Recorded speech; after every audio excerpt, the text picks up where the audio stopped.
Sige, ikembot. Sige, ikembot. Ikembot mo. Hello, my dear Libra. Hello, mga my dear. Hesitation. Okay? Pag-aalinlangan. Okay? Energy ng hesitation. Okay? Parang, tama ba yun? Totoo ba yun? Parang gano'n na nakukuha ako dito, my dear. And kung makikita mo dito sa image, parang merong dalawang babae na naka-itim at nakaputi. So, ibig sabihin, parang may gumugulo sa'yo. Okay? Pero this is, hesitation card. Hesitation card, mga my dear. Okay? Pag-aalinlangan or pag-aalala. Okay? So, ano ba yan? So, mga my dear, ang gagawin natin today ay general reading. So, hindi to 100% na magre-resonate para sa ating lahat. So, please, mga my dear, lower your expectation pagdating po sa mga general reading. And mga my dear, mabilisan lang to. Dali. Kasi pinakita ko kay my dear Scorpio. So, ipapakita ko rin sa'yo. Okay, my dear Libra, we have here a Jasper heart necklace. Okay? Necklace. Okay? A Jasper necklace, my dear. Heart, lahat ay silver. Maliban lang sa kamay ko. Of course, yung necklace lang. Okay? Lahat yan ay silver. 100% silver. Ang kanyang kapal ay 2 mm. Ibig sabihin, hindi siya ganun kakapalan. Ang kanyang pagkakasiksik ay single bar lang. So, ibig sabihin, hindi siya ganun kakapal, hindi din siya ganun kasiksik. Ang kanyang haba ay 22 inches, mga my dear. This is a 100% silver and 100% Jasper. Okay? So, binibenta yan, hindi pinamimigay. Ha? Ayaw mo nito? Tapon ko to. Okay. Sa mga my dear, sa mga interesado, ibibigay ko na lang ng topak na presyo sa inyo, mga my dear. Okay? Pinost ko to sa ating Facebook page. Siya kasi hindi mo ko pinapalo sa Facebook page, kaya hindi ka update. Gigigil ako sa'yo. Okay? So, mag-follow sa Facebook page. Anong Facebook page? Sara ang Munting Prinsesa. Bungol. Diba? Syempre, Apo J.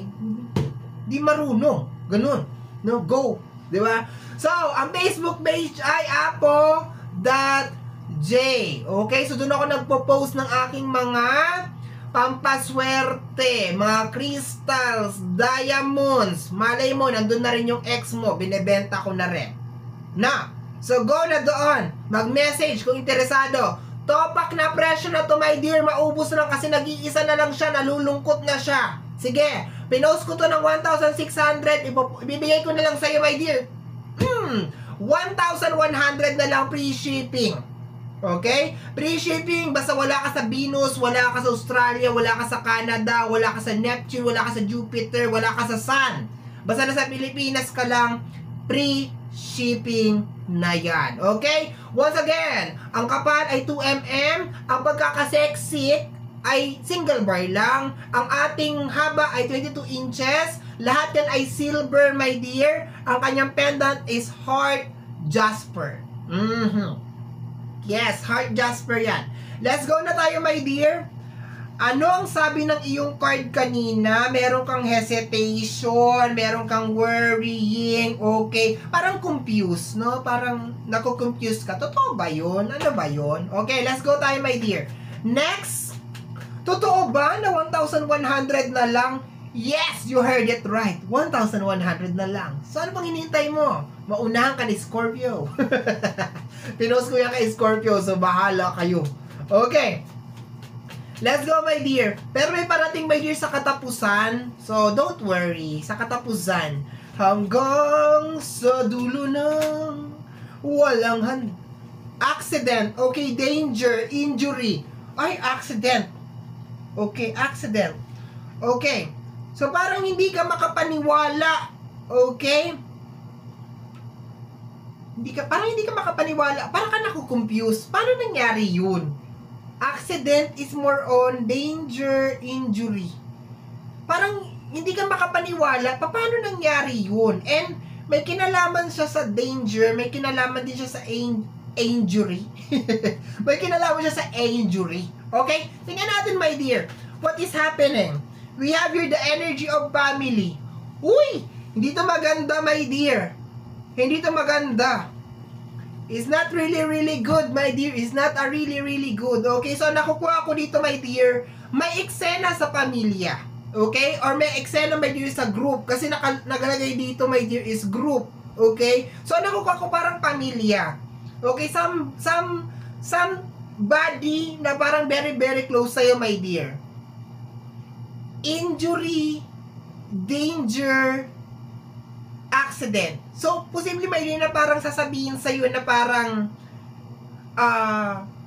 Libra, ganito, ganyan, parang may something na may kinalaman. Parang makaka-receive ka ba yun ng danger na balita, something like that.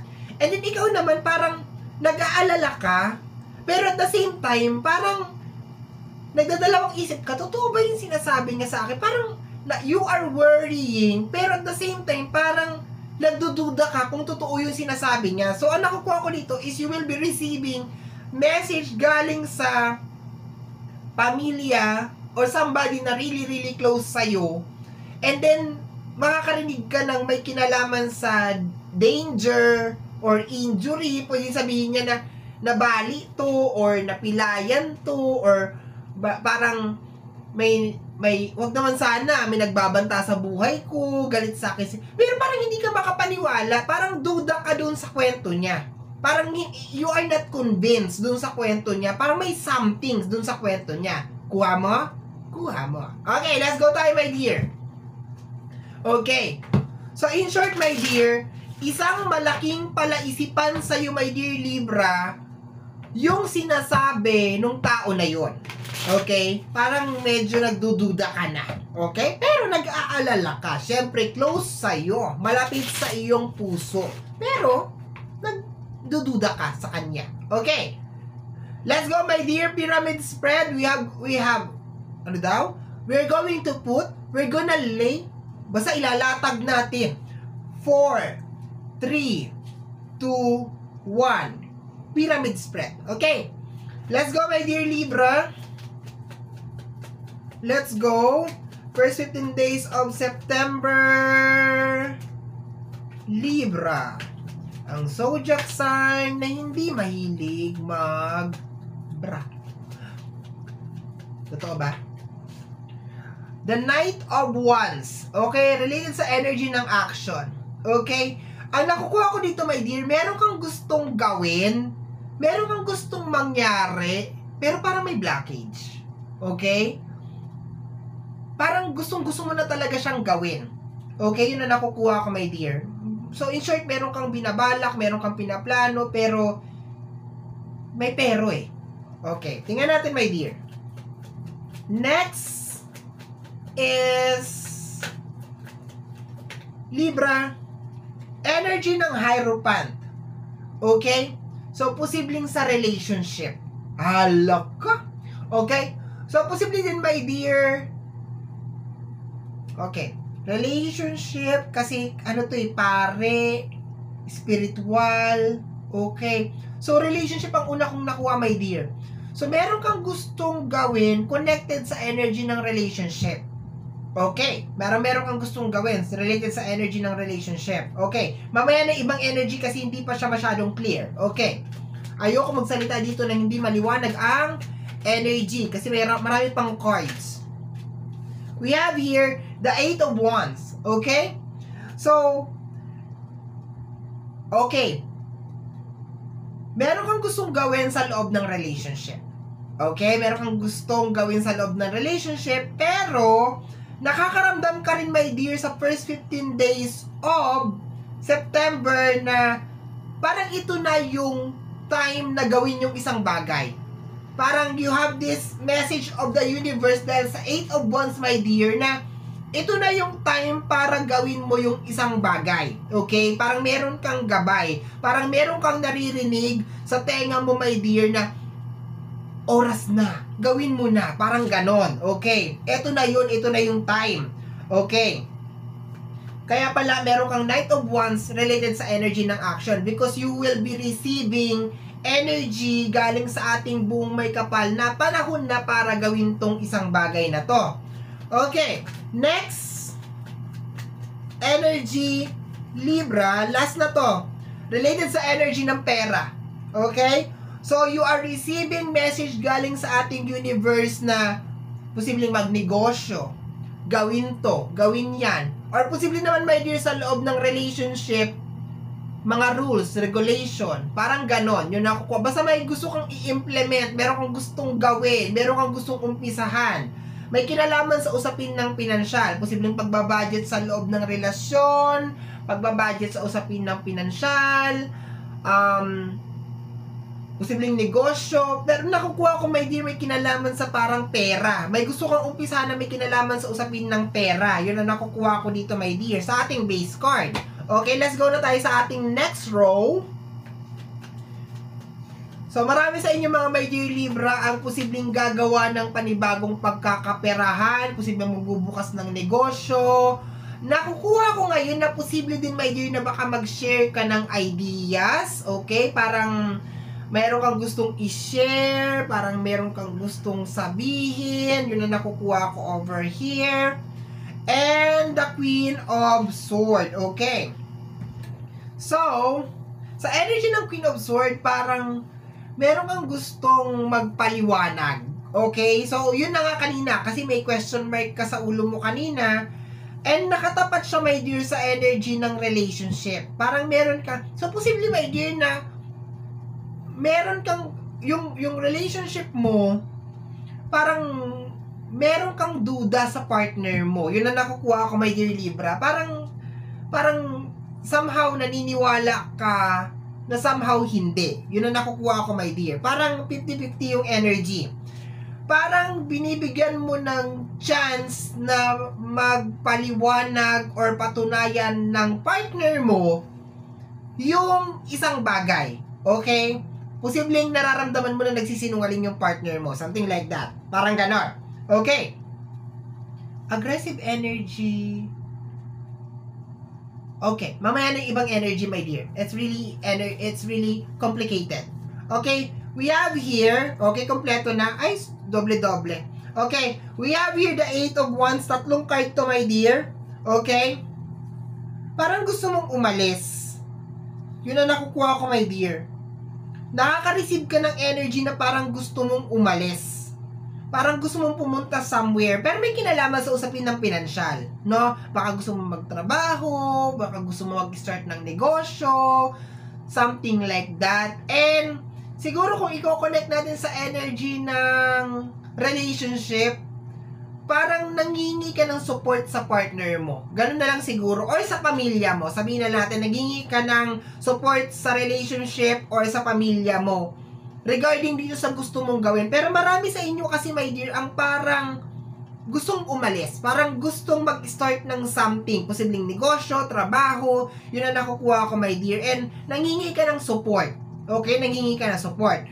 We have here the energy of the Hangman. Okay?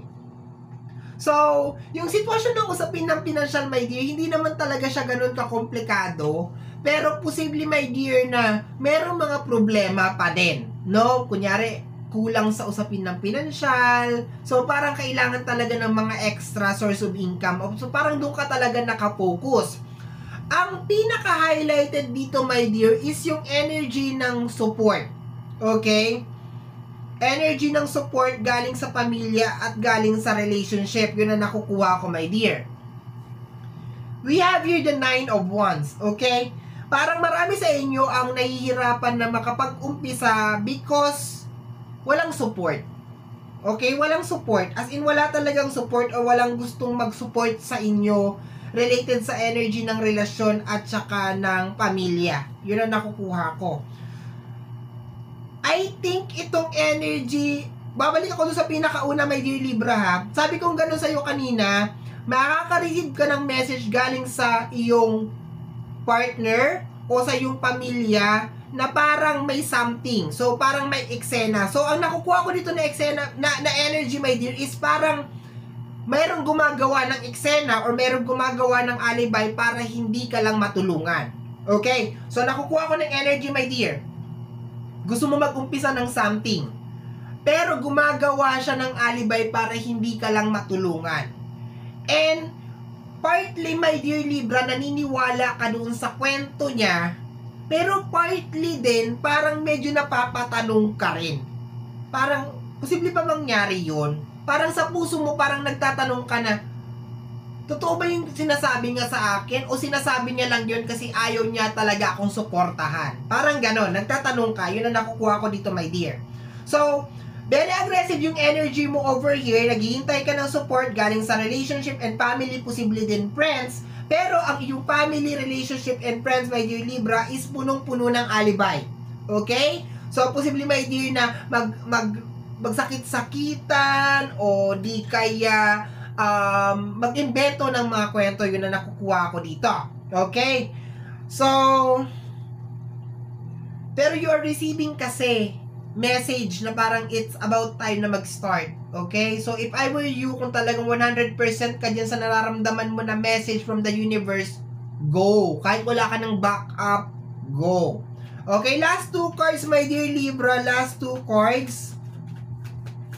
Last two cards we have here, the energy of the death card. Marami sa inyo ang posibleng mag-isip, my dear, na tapusin yung connection. Kasi walang support eh. Okay? So, asahan mo, my dear, sa first 15 days of September, gagawa ka ng ending. Posibleng hindi agad-agad, my dear Libra, pero may magti-trigger sa'yo. Okay? Yung maraming kasinungalingan, maraming alibay, maraming ganito, maraming ganyan. Magti-trigger yun, my dear Libra, na gumawa ka ng death card. Okay? Marami kasi talaga sa inyo, my dear, ang gustong tapusin na kung ano tong problema na may kinalaman sa usapin ng pinansyal. Kaso, naniniwala ka na kailangan mo syempre ng katuwang dito, especially sa loob ng relationship. So, ang tanging hinihiling mo lang, my dear Libra, is yung bigyan ka ng chance ng partner mo o ng pamilya mo na mag-umpisa ulit, na bumangon ulit. Okay? Pero dahil hindi nga sila supportive, there's a tendency na baka gumawa ka ng mga endings. Okay? Pero maganda dito, my dear, is nakukuha ko na sa first 15 days of September, parang nag-uumpisa na mabago yung sitwasyon sa usapin ng pinansyal. Yun nga lang, 'di ba? Hindi agad-agad. Last card, my dear. Last card, my dear Libra. Last card, first 15 days of September.